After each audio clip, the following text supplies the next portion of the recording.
Hi hi. எனக்கு தெரிஞ்சு ரஞ்சித் சாருக்கு அவருக்கு தேவையான எல்லா ரோஸ்ட்டுமே இன்னைக்கு கிடைச்சிருச்சுன்னு நினைக்கிறேன். இவ்வளோ நாள் நினைக்கிறேன் அது ரொம்ப பெரிய, அதனால நாங்கள் லைவ்ல கூட போய் பார்த்தோம் ஏதாவது மாற்றம் இருக்கா ஏதாவது இருக்கான்னு. அதுலயும் ஒரு பெருசா ஒரு மாற்றமும் தெரியல. அவர் எப்படி இருந்தாரோ அதே மாதிரியே பழையபடி ஜெஃப்ரி அவர் கூட போய் சேர்ந்துட்டாரு. ஆமா, மொத்தமா பண்ண போறாரு. ஆமா, இப்ப 2 பேரும் ஒரே பெட் வேற ஷேர் பண்ணிக்கிறாங்க, ஒரே ரூம்க்கு வந்துட்டாங்க.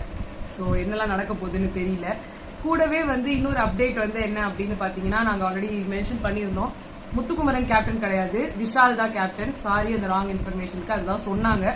இப்ப அது விஷால் அப்படின்ட்டாங்க. ஏன்னா அது ஆல்ரெடி நாங்க முன்னாடியே இப்போ சொன்னோம், முத்துக்குமரனுக்கு அம்மா சொல்லியிருந்தாங்க ஏதோ பிரச்சனை இருக்கு அவர் கேப்டன் ஆகுதுல அப்படின்ட்டு.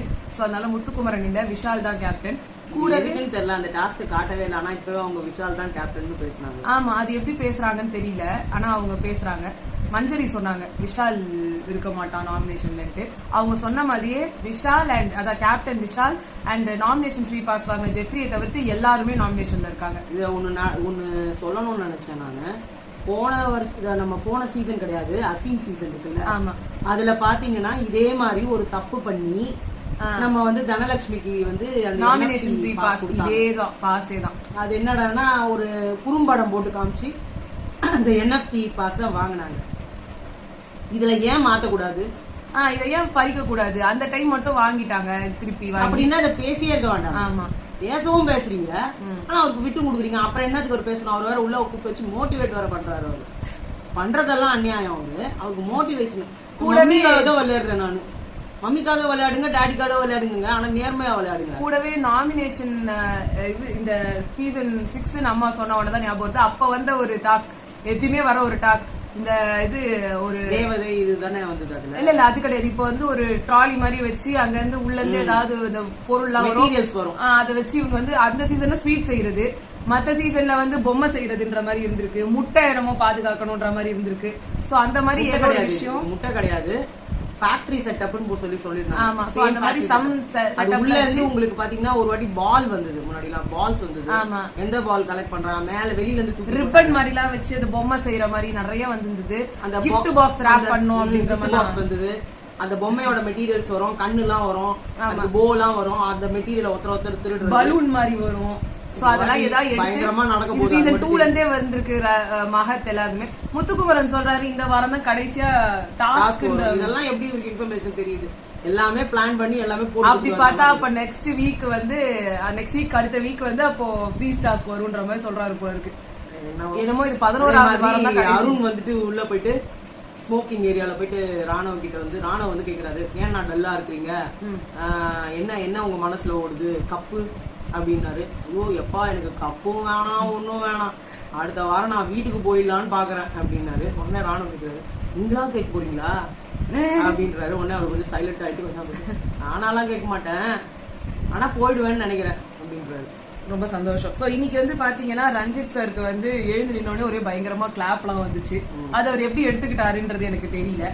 அடுத்து யார் இந்த 2 வர்ஸ்ட் பெர்ஃபார்மன்ஸ்ன்றப்போ பவித்ரா ரஞ்சித் இல்லையா? சோ பவித்ரா கேட்டப்போ நான் இன்னும் அவுட் ஸ்போக்கனா இருக்கணும்னு நினைக்கிறேன் அப்படின்னு சொன்னாங்க. ஏன் முதல்ல 2 பேருக்கும் எந்த பனிஷ்மெண்ட்டும் கொடுக்கல? அது எனக்கு சுத்தமா புரியவே மாட்டேங்குது. அதே மாதிரி பண்ணிட்டு இருக்காங்க. இஜேஎஸ் சார் சொல்றாங்க, நீங்க அனலைஸ் பண்றேன்னு சொல்றீங்களே ரஞ்சித் சார், ஆனா நீங்க அந்த மாதிரி பண்ற மாதிரியே தெரியல, 10 வாரமா ஒண்ணுமே பண்ணாத மாதிரி தான் தெரியுது அப்படின்னு சொன்னாங்க. அதுக்கப்புறமா ரயான் கிட்ட கேட்டாங்க இந்த கேப்டன்சி எப்படி இருக்கு அப்படின்றப்போ அவர் தெளிவா அழகாவே சொன்னாரு. இல்லைன்னா அவருக்கு அவரு மத்தவங்களை சுட்டி காட்டணும்ன்றப்போ ஒரு டிஃபென்ஸ் மோட் வராரு. அவர் சொல்றாரு, உங்க எல்லாராலையும் தான் எனக்கு முட்டை போச்சு அப்படின்றாரு. எங்க எல்லாராலையும் தான் இவர் கேப்டனே ஆனாரு, அதை அவர் நினைச்சு பாக்கலையே. எங்க எல்லாராலையும் கேப்டன் போயிடுது, பெஸ்டா பண்ணாருன்றதுக்காக இவருக்கு பெஸ்ட் பெர்ஃபார்மன்ஸ் கொடுத்தாங்கன்னே தெரியல. ஆமா, அதுவே முதல்ல தப்பு. பெஸ்ட் ஏஞ்சல்னாங்களே, அப்ப ஏஞ்சல்ல நல்லா பண்ணதுன்னு எனக்கு தெரிஞ்சு பவித்ரா நல்லா பண்ணாங்க. இன்னொருத்தர் நீங்க சொன்ன ஆனந்தியை சொல்லிருக்கலாமே, எனக்கு ஃபீல் ஆச்சு ஆனந்தியை சொல்லிருக்கலான்ட்டு. அண்ட் அவர் வின் பண்ணதும் ஒரு சரியான ஒரு முறையில வின் பண்ணல. அது தீபக் அவர்களோட ஒரு இனிஷியேட்டிவ் சேர்ந்து அவரை கேப்டன் ஆக்குனாங்க. கேப்டனே ஆவாதவரு, அதனால ஒரு கேப்டன். இங்க எல்லாமே எப்படின்னா உனக்கு சான்ஸ் கிடைக்கல, அந்த நீ ஒரு வாட்டி விஷால் ஆகுறாரு சம்பந்தமே இல்லாம. அதே மாதிரி ராணுவுக்கு செம்ம அப்செட் ஆயிட்டாரு. அவர் விஜய் சேதுபதி சார் பேசணும், இவர் போட்டு நல்லா குழப்புறாரு, அது தெரியுது. எதை கேட்டாலும் அவரு வெளில இருந்ததுனால பண்ண முடியல, அப்ப உள்ள இருந்தா நல்லா பண்ணிருப்பாரா அப்படின்னா சொல்ல முடியாது. இல்ல சார் வெளில இருக்கும்போது நல்லா பண்ணா, வெளில இருக்கும்போது நல்லா பண்ணல, உள்ள வந்தா நானும் நல்லா பண்ணிருப்பேன். கேப்டன் போது இவருக்கு வந்து எந்த ஒரு ரூல்ஸுமே கிடையாது. அட்லீஸ்ட் இவர் போய் பிக் பாஸ் கிட்டயாவது போய் கேட்டிருக்கலாம், சார் நான் வந்து கேப்டன், நான் உள்ள போய் யூஸ் பண்ணிக்கலாமா, நிறைய இது பண்ணிக்கலாம், நீங்க இப்படி பண்றது தப்பு, நான் கேப்டனா சொல்றேன், கேப்டனா உங்ககிட்ட நான் எல்லா இடத்துலயும் தூரமா நின்னு கை கட்டிக்கிட்டு அங்கேயோ எவனோ சாவறான், நம்ம வேடிக்கை பார்த்துன்னு இருப்போம். சரி முடிஞ்சு எல்லாம் வரும்போது நம்ம கிட்ட வந்துட்டு ரஞ்சித் சார் அப்படின்னும் போது நம்ம ஒரு ஒப்பீனியனை கொடுப்போம். ஜாக்லின் கூட சொன்னாங்க அவர் ஃபுல்லா இமோஷனல் பேக்மெயில் தான் பண்ணிட்டு இருந்தாரு, அவரோட முட்டை போயிடுமோ அப்படி ஒரு இதுலயே வந்து என்னோட தூக்கி பாருங்க அப்படின்ற மாதிரிதான் அவர் நினைச்சிட்டு இருந்தாரு. எல்லாருமே அவர் என்னன்னா என் வாழ்க்கையை நான் இப்படிதான் வாழ்ந்துகிட்டு இருக்கேன், நீங்க எல்லாம் ஏமாற்றுறது, நீங்க என்ன பிறந்த குழந்தை நானு, அது நான் இன்னும் தவழணும், அதுக்கப்புறமா நடக்கணும், இப்ப என்ன தெரியல, நீங்க எப்படி முடிவு எடுக்கலாம். நான் தர்ஷிகாவை சொன்ன, தர்ஷிகா வெளியவே போயிட்டாங்க. தர்ஷிகாவுமே சொன்னாங்க, ஆமா தர்ஷிகாவே சொல்லிட்டு இருந்தாங்க அவர் அங்க எல்லாரும் சண்டை போடுறாங்கன்றப்போ கேப்டனா அவர் நிறுத்தி இருக்கணும், அதை விட்டு அவர் ரசிச்சுட்டு இருந்த மாதிரி இருந்துச்சு எனக்கு. அது அவங்க வெளில போயிட்டாங்க, இல்லன்னா அதுக்கு ஒரு பெரிய சண்டையே நடந்திருக்கும் இங்க. ஆமா முத்துக்குமரன் சொன்னாரு ஒரு கட்டத்துக்கு மேல இங்க கேப்டன் ஒருத்தர் இருந்தாங்கன்றதே மறந்து போச்சு, அந்த அளவுக்கு வந்து இவரு டோட்டலா அவுட் ஆஃப் ஜோன் போயிட்டாரு அப்படி அவருக்கே மறந்துச்சு. உண்மையா கேப்டன்றதுல அவர் மறந்துச்சு. டாஸ்க்னு ஒண்ணு வந்த உடனே சுத்தமா அவரு கேப்டன்றதே மறந்துட்டாரு. சௌந்தர்யா அதுக்கப்புறமா சொன்னாங்க இப்ப இந்த பார்க்ல எல்லாம் வயசானவங்க ஒருத்தர்கிட்ட போய் பேசிட்டு இருப்பாங்க பாருங்க, அந்த மாதிரி இவர் அங்கங்க போய் போய் பேசிக்கிட்டு இருக்காரு, தவிர்த்து தனியா அவர் எதுவுமே பண்ண மாதிரியே தெரியல ஒரு கேப்டனா அப்படின்னு சொன்னாங்க. அதே மாதிரி அன்ஷிதா வந்து சொன்னாங்க எனக்கு என்னமோ விஷால் தான் இந்த வாரத்து கேப்டன் மாதிரி ஃபீல் ஆச்சு, அவர் எடுத்த ஒரு இது கூட வந்து இவர் பண்ணல, எங்களுக்கு டோட்டலா மறந்தே போச்சுன்னாங்க. ஆனா விஷாலே என்ன பண்ணாருன்னு எனக்கு தெரியல, அவரே ஒண்ணுமே வாய திறக்கல, கத்திட்டு இருந்தது என்னமோ அன்ஷிதா, ராணவ், ரயான் கூட ஏதோ பேச்சு எடுபட்டுச்சு, அருண் முத்துக்குமரன் தான் ஒருத்தர் ஹீரோ ஒருத்தர் வில்லன், அது எதாவது இவர் வில்லனா இருக்கும்போது அவர் ஹீரோ, அவர் ஹீரோவா இருக்கும்போது இவர் வில்லன். ரஞ்சித் சார் வந்து நான் வந்து ஒத்துக்கிறேன் ஐயா, நான் வந்து என்னோட தவற வந்து நான் மனசார ஒத்துக்கிறேன். அதான் எனக்கு சேதுபதி சார் எனக்கு உங்க சாரி எல்லாம் தேவையில்ல சார், நான் யாருக்கு உங்க சாரி தேவை, நீங்க யாருக்கு சாரி சொல்றீங்க, நீங்க ஏன் இப்படி பண்ணீங்க, எதுக்காக என்ன பண்றீங்க, சாரி பிரியா தெரியுமா, அது மாதிரி அவங்களுக்கு சாரி சொல்லுங்க. அதாவது கேப்டனுக்குன்னு ஒரு உரிமை இருக்கு, அதை விட்டுட்டு நீங்க ஏன் நின்னீங்கன்றதான் கேக்குறோம், ஏன் இவரை வெளியில அனுப்பாம இருக்கிறாங்கன்ற. அது அவரு சொல்ற நான் எல்லாரோடையும் நான் டிஸ்கஸ் பண்ணேன், கேட்டு பாருங்க நான் டிஸ்கஸ் பண்ணேன், நீ பேசல நான் யாருன்னா சொன்னாங்க, கேப்டனா ஏன் இல்ல நீங்க ஊமை இல்லைங்க, அதான் சொல்லுவோம். நீங்க அந்த படத்துல சொல்லுவாங்க அடியே நீ ஊமை இல்லடி மௌன விரதம் தான் அப்படின்ற மாதிரி, நீங்க பேசுனீங்க சும்மாவா பேசுனீங்க, அதான் அவரும் சொன்னாரு நீங்க வந்து உங்களுக்கு பேச தெரியாம வெறும் அன்பை மட்டும் செலுத்துற ஆள் கிடையாது நீங்க, ஏன்னா நீங்க வந்து சவுண்ட் மூஞ்ச வச்சு தேய்க்கணும், சவுக்குலயே அடிச்சு தோல் எல்லாம் பிஞ்சிரும், இப்படி எல்லாம் உங்களுக்கு சொல்ல தெரியுது அப்படின்னா உள்ள இருக்கு, அது எதுக்கு நீங்க கோவத்தை வெளியே கொண்டு வாங்க, அவ்வளவு நல்லவரா இருந்து இன்னும் நல்லவரா இருந்து எதுக்கு இவ்வளவு காமன் கம்போஸா இருக்கீங்க பசங்களா, ஏன் நடிக்கிறீங்க அவ்வளவுதான். இத கேட்க முடியல அவரால, அவரே ஒரு நடிப்பு ப்ரொஃபஷனல் இருந்துட்டு நீங்க ஏங்க நடிக்கல அப்படின்னு கேட்க முடியாது. அது இல்லாம 100 மினிட்ஸா நின்று அதை பேசிட்டு இருந்தாராம். அது மட்டும் இல்ல போன வாரம் அத்தனை வார்த்தைகள் வந்தது, எல்லா வார்த்தைக்குமே ஏதோ ஏன்னாங்க, இவங்க என்னடா போய் கொடையை பிடிச்சா ரெட் கார்டுனாங்க, அந்த ஒரு மேட்டரே அவர் பேசவே இல்ல, எல்லாருக்கும் பல்பு குடுத்துட்டாரு. ஆனா வெளில வந்து இந்த பஜாரிக்கு ரெட் கார்டு, இந்த பஜாரிக்கு ரெட் கார்டுன்னு போட்டு வச்சிருக்காங்க, எல்லாரும் பல்பு வாங்கிட்டாங்க. அடுத்து வந்து பவித்ரா வந்து சொன்னாங்க இனிமே நான் ஃபயர் மோட் ஆன் சார், என்ன வந்து சேவ் பண்ணிடுங்க, என்ன சேவ் ஆயிட்டாங்க.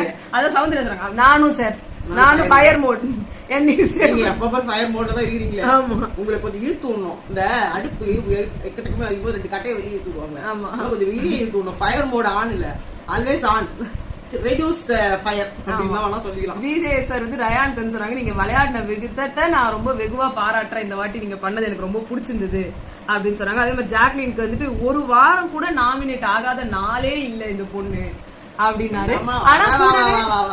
என்னமா பாராட்டு, அங்க ஒருத்தர் கை தட்ட கூட சொல்லல, ஆனா கேமா பாருங்க, நீங்க டெவில் டாஸ்க்ல பண்ண மாதிரி பண்ணாதீங்க அப்படின்ற மாதிரி சொல்லிட்டாரு. அப்புறம் தர்ஷிகா வந்து எலிமினேட்டட் அப்படின்ட்டாங்க. போகும்போது வந்து விஷால் கிட்ட சொல்றாங்க I don't know what destiny has plant for us. இந்த டயலாக்லாம் எத்தனையோ பார்த்தாச்சு, வெளில போயிட்டு நீ யாரோ அவன் யாரோ, ஆனா போடுறீங்க பாரு ஒரு சீன், அல்ல வெளியில வந்துட்டு அப்புறமா அது பொய்னு உனக்கும் தெரியும் அவனுக்கும் தெரியும் எங்களுக்கும் தெரியும், ஆனா நீ ஒரு நடிப்பு நடிக்கிற பாரு. இல்ல அங்க வெளியில வந்துட்டதுக்கு அப்புறமா அவர் கேக்குறாரு உங்களுக்கு எங்க தப்பா போச்சுன்னு உங்களுக்கு தெரியுதா, இல்ல சார் அந்த ஃபுல் வீடியோ பார்த்தப்போ முக்காவாசி விஷால் கூட சார் இதுதான் தப்பா போச்சுன்னு தெரியுது, இப்போ உங்களுக்கு புரியுதா எங்க தப்பா போச்சுன்னு இல்ல அது எதுவும் சொல்லல, ஆனா திருப்பி விஷால் காமிச்சுட்டே இருந்தாங்க. அதுக்கு வேற ஐயோ இவங்க 2 பேரோட தொல்லை வேற தாங்கவே முடியல. அது விஷால் சொன்ன ரெண்டு பேருமே அழுவல இப்ப நான் சொல்ல. ஆமா ஆமா அது ரெண்டு பேருமே அழுவாங்கன்னு சொன்னேன். பவித்ரா அழுவாங்க, அருண் அழுவாங்கன்னு சொன்னேன். அருண் வரல, அருண் அழுதாரு. அப்படியா? அவரு அவங்க சொல்லும் போதே இங்க அழுதாரு. விஷாலா இருக்கும் சார் அப்படின்னாரு. விஷால் போயிருந்தா அவரோட ஒப்பாரி வச்சிருப்பாரு போல. விஷால் ஆனால் கண்ணு என் நிலைமையே அழுதாரு. இந்த விஷால் வேற சொல்ற, நீ காட்டின பாசத்தை நான் மதிக்கிறேன். பாசம் தெரியுமா? சோறு ஊட்டுறது என்ன, சுத்தி போறது என்ன, அவங்க அம்மா கூட வச்சிருக்காரு கூட. அப்புறமா தேவையில்லாத ஒரு செஷன் என்ன பண்ண போறீங்க அப்படின்னு தனித்தனியா கூப்பிட்டு பேசுறாங்க. இது ஆக்சுவலா இந்த பிக் பாஸ்ல இந்த சீசன்ல ஆதித்ய சிவானி நீங்க என்ன பண்ணீங்க? டான்ஸ் ஆடின, பாட்டு பாடின, ட்ரெஸ் பண்ணிக்கிட்டேன், டாஸ்க் விளையாடுனேன்னு நினைக்கிறேன். அவ்வளவு இது எல்லாரும் பண்றாங்க. நீங்க என்ன பண்ணீங்க? நீங்க என்ன பண்ணீங்க? அது டாஸ்க். நீங்க என்ன பண்ணீங்க? இல்ல பிக் பாஸ் நல்லா ட்ரெஸ் பண்ணீங்க. அது அங்க கூட காஸ்டிங் ஒர்க் கொடுத்ததை நீங்க போடுவீங்க. குளிக்கணும், சுத்தபத்தமா இருக்கணும், துணியை உடுத்தணும். நீ என்ன பண்ண? அதான் அதோட அவங்க வந்துட்டு ஒண்ணுமே பண்ணல. பாத்தியா, பாலாஜி ஆரியும் கூப்பிடவே இல்ல. சிவானிக்கும் ஆஜித்துக்கும் தான் செம பல்பு. ரம்யா பாண்டியன் கூட வாங்கினாங்க. அவங்க மூச்சே மாறி போச்சு. அவங்க என்ன ஒண்ணும் பண்ணாமலா இல்ல, சைலண்ட் பாய்சன். அவங்க ஜெஃப்ரி வந்து உள்ள கூப்பிட்டு வச்சு பேசினாரு. அப்ப வந்து நான் வந்து என் பெட்டுக்கே போறேன், வீட்டுல இருந்தா கூட பரவாயில்ல சார், கடன்லாம் சத்பதி வந்து உங்களுக்கு வீடு வாங்கி கொடுத்துருவான்னு வச்சுருக்கீங்களா? கடன்லாம் அடைச்சிடலாம் வர்ற காசுல அப்படின்றாரு. இப்ப நீங்க பேசிக்கா ஒரு 15,000 ரூபாய் அப்படின்னு போட்டிருந்தாலே இந்நேரத்துக்கு உங்க எல்லாருக்குமே வந்து 10 லட்சம் ரூபாய் வந்துட்டு இருக்கோம். அப்புறம் என்னங்க உங்களுக்கு? என்னவோ தெரியல. அடுத்து வந்து அருண் வந்து கேக்குறாரு, நான் வந்து எப்படி பொட்டை ஆயிருக்கேன் வெளியே, எல்லா இன்ஃபர்மேஷன் கொடுக்குறாருன்னு தெரியல. அர்ச்சனா ஒரு நிமிஷம் பேச சொல்லுங்களா அப்படின்னு ஒரு வாட்டி பேச சொல்லிடலாம். நான் எப்படி போட்டுறாயிருக்கேன், எங்க அம்மா அப்பா என்ன சொல்றாங்க, அவரு உங்களுக்கு மெசேஞ்சரா, அவரும் உட்காந்து சொல்லின்னு இருக்காரு, உங்களுக்கு தப்பா எதுவும் சொல்லணும். ரயான் வந்தோன்னா கேட்டுக்க வேண்டியதா இருக்குது. ரயான் தான் சார் என்கிட்ட கொஞ்சம் எக்ஸ்ட்ராவா பேசுங்க சார், எல்லாத்தையும் ரொம்ப நேரம் பேசுற மாதிரி இருந்தது, என்ன டக்குன்னு அனுப்புறீங்க. இல்ல சார், நீங்க நல்லா விளையாடுறீங்க, அவ்வளவுதான். இதுக்கு மேல நான் என்ன சொல்றது? நல்லா இல்லாதவங்களுக்கு அட்வைஸ் கொடுக்கறோம். ஆமா, அட்வைஸே இல்லன்னா நீங்க எல்லாம் பெஸ்ட் ஸ்டூடெண்ட்னு அர்த்தம். அந்த அர்த்தத்துல சொல்றாங்க. சௌந்தர்யம் என் பேரை சொல்லையா? ஏண்டா நாயே ஃப்ரெண்டு தானே ஒண்ணு அனுப்புறேன், ஃப்ரெண்டு மாதிரி அறியுறீங்க. வந்து அஞ்சிதா வெளில வந்து உன்னை கூப்பிடவே இல்லையே. என்ன கூப்பிடலையா? அவங்க ஆனா சூப்பர் மாசா பண்ணியிருந்தாங்க. அவரோட ரஞ்சித் சார் வேற வந்து நான் வந்து என்ன நினைக்கிறீங்க சார், நீங்க எதை கேட்டாலும் சுத்தி சுத்தி விடுறீங்கன்றாங்க. வெளில என்ன பண்ண சொல்றீங்க, அதை கொஞ்சம் மாத்திக்கோங்க அப்படின்னாங்க. ஏங்க அவர் துணியை எடுத்து வைக்கிறதுக்கு கூட இப்படிதாங்க திங்க் போட்டுக்கிறாரு. ஐயோ சௌந்தர்யா, எவ்வளவு நேரம் துணி எடுத்து வைக்கிறதுக்கு? அவரோட துணி தானே அந்த டிரால தானே இருக்குது, அதுக்கு முழிக்கிறாரு அவரு. அது சௌந்தர்யா வேற கிட்ட கேட்டாங்க, என்னங்க பண்ண போறீங்க இந்த அடுத்த 5 வாரம் கலந்தாலே பெரிய விஷயம் தான் சார் அப்படின்ட்டாங்க. அவ்வளவு சொன்னாங்க, உங்களுக்கு எக்கச்சக்க ஃபேன்ஸ் இருக்காங்க வெளியில, ஏங்க எல்லாத்தையும் சொல்லிடுறீங்க, கொஞ்சமாவது சஸ்பென்ஸ் உள்ளால. சஸ்பென்ஸே இல்ல, அவர் பேசிருக்கிறாரு. எல்லாருக்கும் ஹார்ட் விட்டுன்னு இருக்காங்க. ஹார்ட் விட்டுறது மட்டும் இல்ல, நீங்க சப்போர்ட் எல்லாம் பண்ணதுக்கு ரொம்ப நன்றி இதெல்லாம் சொல்லிட்டு இருந்தாங்க. இதுதான் நடந்துச்சு. நாங்க பாருங்க வெறும் ஒரு 15 மினிட்ஸ்க்குள்ள எல்லாத்தையுமே சொல்லி முடிச்சிட்டோம். ஆனா ஒரு டாஸ்க்ல ஒரு பதில் சொல்லுறது இல்ல, இவ்வளவு நேரம் எபிசோட் அது ஒண்ணுமே இல்ல. இதான் கண்டென்ட். நாங்க இன்னும் எக்ஸ்ட்ரா இன்ஃபர்மேஷன் எல்லாம் கொடுத்துட்டோம். நாளைக்கு என்னெல்லாம் வரப்போகுது, யாரெல்லாம் நாமினேட்டட் எல்லாத்தையுமே சொல்லிட்டோம். ஆமா சரி. அதுக்கப்புறமா பாத்தீங்கன்னா நம்ம சாச்சனா அம்மா இருக்காங்கல்ல, சாச்சனா அம்மா வந்து அல்டிமேட்ல வந்துட்டாங்க. எதுவுமே பேசல, ஒதுக்குறாங்க அவங்க. எங்க என்னத்தை கத்துட்டு போனீங்கன்னா, நான் அடமெண்டா பேசினேன் அப்படின்னு நீங்களாம் வந்து வெளியில வந்து சொன்ன அப்புறம் தான் உங்களுக்கு தெரிஞ்சுதான். அதெல்லாம் விட்டுட்டு நல்ல பொண்ணா எப்படி இருக்கணும், எப்படி வந்து யார்கிட்டயும் எல்லார்ட்டையும் மரியாதை எப்படி பேசணும்ன்றத கத்துக்கிட்டாங்க. இத 21 வருஷம், நீங்க தான் 21 வயசுன்றீங்க, 21 வருஷமா நீங்க கத்துக்காத ஒண்ணுத்த 2 மாசத்துல கத்து கொடுத்துருக்குன்னா உண்மையிலே பயங்கரம். பிக் பாஸ் சாப்பாடுலாம் இப்ப யார்ட்டையும் வந்து எதிர்பார்க்க. எங்க அம்மா 4-5 பேர் இருக்காங்க என்ன பாத்துக்கிறதுக்கு. சாப்பாடுன்னு கேட்டாலே அவ்வளவு பேர் வந்து சாப்பாடு போடுறதுக்கு. எனக்கு என்ன குறைச்சல்? அது அவர் கேட்டாரு, நீங்க வெஜிடேரியனா நான் வெஜிடேரியன் முறைச்சாங்க பாருங்க. அப்படியே சந்திரமுகியாமா இருந்த சாச்சனாவை பாத்தீங்களா? எல்லாருக்கும் ஒரு ஒரு ஆளு வந்து கோட்டுன்ற மாதிரி சொல்லி அவங்க வந்து இவங்களை கேள்வி எல்லாம் கேட்பாங்க. உங்களுக்கு சாச்சமா தேவினோட கேள்வி கேட்க கூடாதுன்றதுக்காக யாரையுமே விடாம வச்சிருக்கீங்களா? ரொம்ப கேவலமா இருந்துச்சு அந்த ஸ்டண்ட். ஏன்னா இவரும் கேள்வி கேட்க மாட்டாரு, மத்தவங்க யாரா இந்த அளவுக்கு கேள்வி கேட்பாங்க, அதுவும் இல்ல. வேற யாரா வந்திருந்தாங்கன்னா வேற லெவல்ல போயிருக்கும், அந்த அம்மா கதையெல்லாம் கிழிஞ்சு போயிருக்கும். ஆமா, இந்த மிட் நைட் பிரியாணி எதையுமே தொடல, எதையுமே இல்லல. ரெண்டு பேருமே அதுவும் ஆமா மாட்டினாங்க உங்களுக்கு ரெண்டு பேரு. ஆனந்தி அவங்க யோகிய மாதிரி பேசிட்டு இருந்தாங்க. நான் என்னமா இருந்தேன், என்ன எல்லாரும் வெளில அனுப்பிச்சிட்டீங்களா அப்படின்னு நினைச்சேன். உள்ள பண்ணது பூரா ஊழல் உங்களுக்கு. என்னமோ எனக்கு பிடிக்கல அது எதுவுமே. ஐஸ்வர்யா கிட்ட சாச்சனா பண்ண சாரி சௌந்தர்யாட்ட பண்ண சாச்சனா அவ்வளவு வன்மம். இந்த பக்கம் பாத்தீங்கன்னா ஜாக்லினை பார்த்து இப்ப வரைக்கும் வந்துட்டு கடா வெட்டியும் கெடா வெட்டிட்டு இருந்தாங்க வெளில வந்து இதுவா இருந்தா. இன்னும் அந்த ராணா தான் பண்ணிட்டு இருக்காரு ஒரு விஷயத்த சொல்ல மாட்டேன். அவர் பெஸ்ட் பிளேயர். ஐயோ சூப்பருங்க, உங்களோட டபுள் ஸ்டாண்டர்ட்ல வேற லெவல்ல இருக்கு. ஆமா, சோ இதான் இன்னைக்கு நடந்துச்சு. அதான் சொன்னாங்க சாச்சனா ரயான் என்ன பண்றானே தெரியல, அவன் எதுக்கு உள்ள இருக்கிறானே தெரியல, ஆனாவது ஏதாவது பண்றான். உங்களோடதெல்லாம் வண்டவாளமும் தடவாள ஏறிடுச்சு. நீங்க உட்கார்ந்ததுக்கு நீங்க பூசி மொழின்னு இருக்க தேவையில்ல. இதோட பாருங்க, ரெண்டு பேரும் அவங்க பாருங்க. சோ இதோட நாங்க முடிச்சுக்கிறோம். உங்களை நாங்க வந்து நாளைக்கு சந்திக்கிறோம். பாய்.